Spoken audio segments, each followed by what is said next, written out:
Saya mau nanya dong Pak, Boleh. kalau gini, kebiasaan yang baik itu mau kita terapkan untuk diri kita, untuk lingkungan kita. Ya, Tapi problemnya, lingkungan kita itu tidak mendukung kebiasaan yang baik yang kita terapkan. Nah itu gimana Pak? Terkadang umumnya yang saya dapetin dari tempat saya kerja beberapa yang lama-lama atau yang sekarang lah. Akhirnya lama-lama karena kita ngelihat kebiasaan itu banyaknya yang seperti itu, kita mau nggak mau ya sudahlah daripada capek. Nah itu gimana sih Pak? ya. Jadi begini Karena Bu sebenarnya Melda. kebiasaan baik yang mau kita bangun itu, nah Oke, terima kasih Bu Melda. Ini juga sangat super sekali pertanyaannya, kan gitu kan. Ini soalnya kayaknya kehidupan sehari-hari kan gitu. Enggak di mana-mana pasti akan terjadi seperti ini. Alah, Pak Jul ngapain sih rajin banget datang pagi. Misalnya saya sudah membuat kebiasaan saya mulai pertama sekali saya bekerja sampai sekarang. Bahkan sekarang ini jam kerja kita di Millennium ini kita buat jam 9.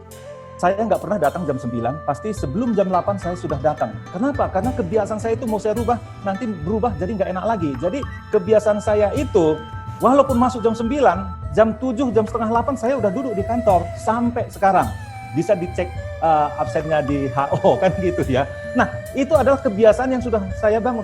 Apakah saya terpengaruh dengan orang lain? Alah Pak Jul sok rajin, emangnya Pak Jul yang punya perusahaan apa sih? Emangnya naik gaji, potong gaji, iya, potong THR, iya. Tapi kalau saya berpikir terhadap apa yang disampaikan orang lain, kalau lingkaran pengaruh tadi, itu adalah lingkaran kepedulian saya.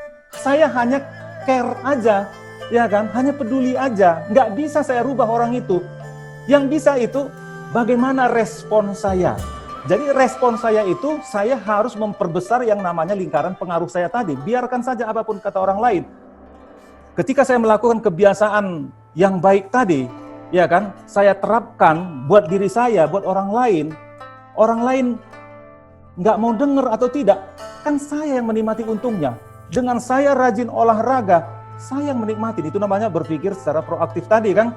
Jangan langsung berpikir, orang itu nggak olahraga, gue juga nggak olahraga. Nah itu sama dengan kita terpengaruh dengan suasana hati orang lain, bukan dengan suasana hati kita. Jadi selagi segala sesuatu yang kita lakukan menguntungkan buat diri kita, menguntungkan buat orang lain, dan menguntungkan yang di atas, jangan pernah berpikir negatif. Lakukan saja kebiasaan itu sampai lama-lama kita menjadi role model.